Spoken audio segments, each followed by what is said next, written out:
The 4 hour work week के author Tim Ferriss बोलते हैं कि जब वो 14 साल के थे तब उन्हें अपनी पहली जॉब एक आइसक्रीम पार्लर में सफाई करने के लिए मिली थी। तब उस वक्त उनके बॉस के इंस्ट्रक्शन उन्हें पसंद नहीं आए थे कि किस तरह काम करना है और वो अपने तरीके से काम करने लग गए और उन्होंने अपना सारा सफाई का काम 8 घंटे की जगह केवल 1 घंटे में खत्म कर दिया था और बाकी बचे टाइम में वो कुंफू मैगजीन पढ़ते और कराटे किक की प्रैक्टिस करते। और ये बात उनके बॉस को पता चल गई और उनके बॉस ने तीसरे दिन उन्हें नौकरी से निकाल दिया और उनके बॉस ने उनसे कहा कि एक दिन तुम्हें पता चलेगा कि हार्डवर्क क्या होता है, उसकी वैल्यू क्या है। और टिम फेरिस बोलते हैं कि मुझे शायद आज तक पता ही नहीं चला कि हार्डवर्क का मतलब क्या है। The 4 hour work week. Tim इस बुक में कुछ ऐसे की आइडियाज बताते हैं जिसमें आपको घंटों घंटों काम करने की जरूरत नहीं है, बस आप हफ्ते में कुछ ही घंटे काम करके बाकी दूसरे लोगों से बहुत ही ज्यादा पैसा कमा सकते हो। और ये सब आप घर बैठे बैठे या देश के किसी भी कोने में बैठकर कर सकते हो, उसके लिए आपको किसी ऑफिस जाने की जरूरत नहीं है। तो चलिए इस बुक के कुछ इंपॉर्टेंट की आइडियाज को देखते हैं। की idea number 1, the new rich. इस बुक में टिम ने बताया है कि इस मैक्सिमम लोगों का सोचना यही है कि उन्हें 9 to 5 की जॉब करनी है, उसमें बहुत ही हार्ड वर्क करना है और अच्छी सैलरी कमाकर अपने पैसे सेव करके वो 65 की एज में रिटायर होंगे। देन वो उसके बाद अपनी लाइफ को एंजॉय कर सकते हैं, बट उन्हें 65 की एज तक काम करना ही पड़ेगा। पर टिम फेरिस ने इस बुक में एक नई अप्रोच के बारे में बताया जिसे उन्होंने द न्यू रिच का नाम दिया है। ये लोग रिटायर के लिए 65 की एज का वेट नहीं करते हैं, ना ही अपनी जॉब पर डिपेंडेंट है। ये दुनिया के किसी भी कोने में बैठकर अपना बिजनेस चला सकते हैं। उन्हें बस एक लैपटॉप और एक वाईफाई की जरूरत होती है और वो सारा काम घर बैठे बैठे कर सकते हैं, साथ ही अपनी पूरी लाइफ ट्रेवल करते हुए एंजॉय भी कर सकते हैं।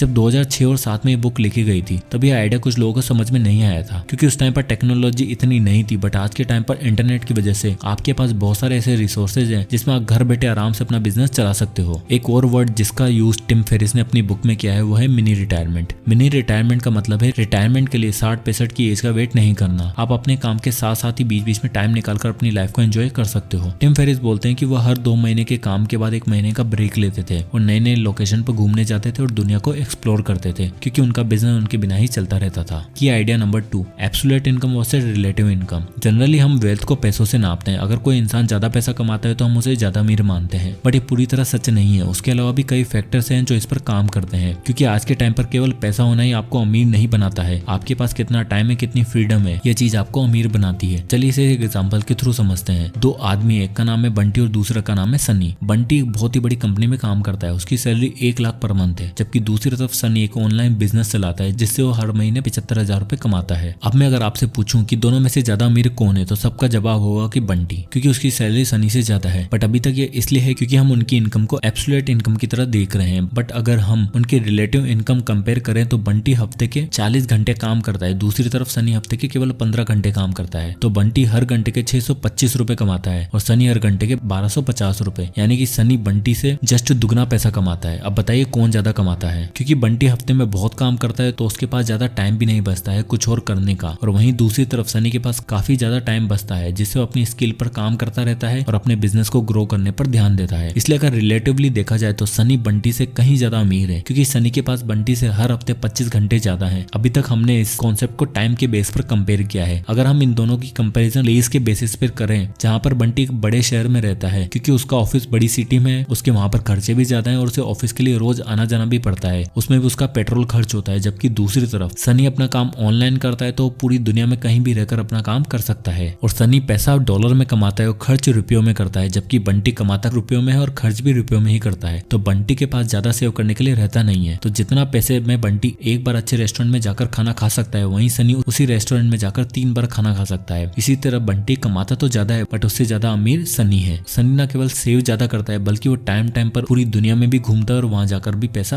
अर्न करता है। की idea number 3, outsourcing. Tim Ferriss बोलते हैं कि हमें सारा काम खुद नहीं करना है जबकि हमें उसे आउटसोर्स करना है। पहले मुझे भी आइडिया समझ नहीं आया था। मुझे लगता था कि अगर कोई काम मैं कर सकता हूँ तो क्यों मैं लोगों को पैसे दूं उस काम को करने के लिए। इवन पहले मुझे लगता था कि जो अमीर लोग हैं वो गाड़ी चलाने के लिए ड्राइवर क्यों रखते हैं, खाना बनाने के लिए शेफ क्यों रखते हैं और बाकी छोटे मोटे कामों के लिए नौकर रखते क्यों हैं। मुझे पहले लगता था कि वो लोग शो ऑफ करते हैं, बट एक्चुअल में वो शो ऑफ नहीं करते हैं। उन्हें टाइम की कीमत पता है। उन्हें पता है कि अगर वो सारे काम आउटसोर्स कर देंगे तो उनके पास ज्यादा टाइम होगा और वो उस टाइम में कुछ और प्रोडक्टिव काम कर सकते हैं, अपने बिजनेस को और भी ग्रो कर सकते हैं और वो उस टाइम में उन लोगों की सैलरी से कहीं ज्यादा पैसा कमा सकते हैं। इसलिए वो ऐसे लोगों को हायर करते हैं जो उनका काम कर सकें। और इसलिए आपको भी अपने बिजनेस में अपना काम आउटसोर्स करना है। आपको वही काम करना है जिसे केवल आप ही कर सकते हो, बाकी और कोई नहीं। बाकी उसके अलावा सारा काम आपको ऑटोमेट कर देना है जिससे कि आपके पास और भी ज्यादा फ्री टाइम होगा। ना केवल इस फ्री टाइम में आप अपने बिजनेस को ग्रो कर सकते हो बल्कि अपनी लाइफ को एंजॉय भी कर सकते हो। की idea number 4, being effective versus being efficient. तो सबसे पहले हम देखते हैं कि इफेक्टिव इफेक्टिव और एफिशिएंट में डिफरेंस क्या है। इफेक्टिव का मतलब सही चीजों को करना है, मतलब हमें चूज करना है कि हमारे लिए क्या क्या चीजें सही हैं, और एफिशिएंट का मतलब है चीजों को सही तरीके से करना, और वो चाहे कोई भी हो। टिम फेरिस बोलते हैं कि अगर आप द न्यू रिच की कैटेगरी में आना चाहते हो तो आपको इफेक्टिव बनना है। आपको उन्हीं कामों को करना है जो आपके लिए सही हो, ना कि हर काम को करते जाना है। आपको अपने कामों को एलिमिनेट करना है जो आपके लिए इंपॉर्टेंट नहीं है, उन्हें अपनी लिस्ट से ही हटा देना है, क्योंकि वह काम आपका केवल टाइम ही वेस्ट करेगा। एक और चीज टिम इस बुक में बोलते हैं कि लेस इज नॉट लेजी। अगर आप कम काम करते हो तो इसका मतलब ये नहीं कि आप आलसी हो, बट हमारी सोसाइटी में यही चला आ रहा है कि ऑफिस जाओ, 8, 10 और इवन 12 घंटे काम करो। अगर आप कम काम करते हो तो आप आलसी हो। बट टिम बोलते हैं कि हमें घंटों में फोकस नहीं करना है, जबकि प्रोडक्टिविटी पर ध्यान देना है। वो खुद का एग्जांपल देते हुए बताते हैं कि जिस तरह उनकी पहली जॉब आइसक्रीम पार्लर में सफाई करने के लिए लगी थी, तो वह काम वो केवल 8 घंटे की जगह 1 घंटे में ही खत्म कर देते थे, जिससे और बाकी फ्री टाइम में वो मैगजीन पढ़ते थे। बट उनके बॉस को लगता था कि वो आलसी है, इसलिए उनके बॉस ने उन्हें नौकरी से निकाल दिया था। बट टिम अपना काम प्रोडक्टिवली कर रहे थे। जरूरी नहीं कि आप ऑफिस जाते हो और 10 घंटे काम करते हो तो आप प्रोडक्टिव काम कर रहे हो, क्योंकि बहुत सी बार आप अपना काम 2 घंटे में ही कर लोगे। बट दुनिया को यही लगता है जो लेट तक काम करता है वही अच्छा वर्कर है। बट हमें टाइम को देखकर नहीं, प्रोडक्टिविटी पर ध्यान देना है। की आइडिया नंबर 5, लिबरेट। यह बुक का सबसे इंपॉर्टेंट लेसन है। जैसा कि इस बुक का नाम भी है, द 4 आवर वर्क वीक, मतलब कि हफ्ते में केवल 4 घंटे ही काम करना। हम जब अपना काम एलिमिनेट कर देंगे कि हमारे लिए कितना काम इंपॉर्टेंट है, बाकी के कामों को जिन्हें हमें करने की खुद जरूरत नहीं है, तो उन्हें हम आउटसोर्स कर देंगे, तो हमारे पास बहुत सारा टाइम होगा अपनी चीजों को करने के लिए और आप फ्री रहोगे। टिम बोलते हैं कि अगर आप कोई बिजनेस इंटरनेट बेस्ड स्टार्ट कर सकते हो और उससे आपकी पैसिव इनकम जनरेट होना स्टार्ट हो जाती है, तो आप ना केवल इनकम को कई गुना बढ़ा सकते हो, जबकि आपके पास टाइम ही टाइम होगा। और आज के टाइम पर लाखों लोग यही चीज कर रहे हैं। आप चाहो तो अपना कंटेंट क्रिएट करके लोगों की लाइफ में वैल्यू एड कर सकते हो, जैसे कि यूट्यूब एक सबसे अच्छा एग्जांपल है। आप दुनिया के किसी भी कोने में बैठकर यूट्यूब के वीडियोस बना सकते हो, और उसके लिए आपको कोई 9 to 5 काम करने की जरूरत नहीं है। आप अपनी सहूलियत के हिसाब से काम कर सकते हो। और इवन हम इंडिया में रहकर डॉलर्स में कमाते हैं, जिससे कि हमारे यहाँ पर खर्चे भी बहुत कम है। और बाकी लोग जो 9 to 5 की जॉब करके रुपीज में कमाते हैं, उनसे कई ज्यादा पैसा सेव करके इन्वेस्ट कर सकते हैं। दूसरा, आप अपना कोई कोर्स बनाकर उसे ऑनलाइन सेल कर सकते हो सकता है कि आप सिंगिंग में अच्छे हो या फिर किसी पर्टिकुलर फील्ड में, तो आपको कुछ घंटे का कोर्स बनाकर उसे ऑनलाइन सेल कर सकते हो। उसके लिए आपको कहीं जाने की जरूरत भी नहीं है। आप बस एक बार उन सारे वीडियोस को बैठकर शूट करना है और आप ऑनलाइन उन्हें सेल कर सकते हो। और ये करके भी आजकल लोग करोड़ों कमा रहे हैं। तीसरा, आप कोई भी प्रोडक्ट बनाकर उसे ऑनलाइन अमेजन या फ्लिपकार्ट या ईबे पर सेल कर सकते हो। मान लो कि आप कोई प्रोडक्ट खरीदते हो, जैसे कि अगर आप कोई टी शर्ट बाय करते हो, जिसके बाद आप उस टी शर्ट को प्रिंट करके अमेजन फ्लिपकार्ट पर सेल कर सकते हो और काफी सारा प्रॉफिट भी अर्न कर सकते हो। हाँ, ये इतना आसान नहीं है, बट आप चीजों को सीख कर अप्लाई करके अच्छा खासा प्रॉफिट अर्न कर सकते हो। इस तरह अगर आप एक ऐसा सिस्टम क्रिएट कर दोगे जिसमें आप सोते सोते भी पैसा कमाते रहोगे, तो आप न्यू रिच की कैटेगरी में शामिल हो सकते हो। तो दोस्तों, ये थे कुछ इंपॉर्टेंट की आइडियाज इस अमेजिंग बुक से। अगर इस पूरे वीडियो को समराइज किया जाए तो टिम फेरिस ने हमें अपने पुराने ओल्ड स्कूल की थिंकिंग से बाहर आने को बोलते हैं और इस 9 to 5 की जॉब छोड़कर न्यू रिच बनने के आइडिया को बताते हैं। न्यू रिच वो है जो लोग रिटायर होने के बाद 65 की एज का वेट नहीं करना चाहते हैं और अपनी पूरी लाइफ एक रिटायरमेंट की तरफ बिताना चाहते हैं। ये वो लोग हैं जो एक सिस्टम क्रिएट करते हैं जिससे कि इन्हें खुद उन कामों को एक्टिवली करने की जरूरत नहीं हो। टिम बोलते हैं कि हमें अपने पैसों को एब्सोल्यूट इनकम से नहीं, जबकि रिलेटिव इनकम से आंकना चाहिए। हमें देखना है कि हम हर घंटे के हिसाब से कितना अर्न कर रहे हैं, ना कि पूरे महीने सुबह शाम 12 घंटे काम करके। और हमारे खर्चे कितने हैं, क्योंकि अगर आप एक बड़ी सिटी में लोकेट हो तो आपके खर्चे भी उतने ही होंगे। हमें इन सब चीजों का ध्यान रखना है। और टिम हमें एक बिजनेस क्रिएट करने को बोलते हैं जो इंटरनेट बेस्ड होना चाहिए, जिसमें आप जो काम आपके लिए इंपॉर्टेंट नहीं है उसे आउटसोर्स कर दो। उससे आपके पास अपने लिए काफी टाइम होगा और हमें उन्हीं कामों पर फोकस करना है जो एक्चुअली में हमारे लिए इंपॉर्टेंट है। बाकी कामों को पीछे छोड़ देना है, तभी आप एक न्यू रिच की कैटेगरी में शामिल हो पाओगे और अच्छा खासा इनकम भी जनरेट कर पाओगे।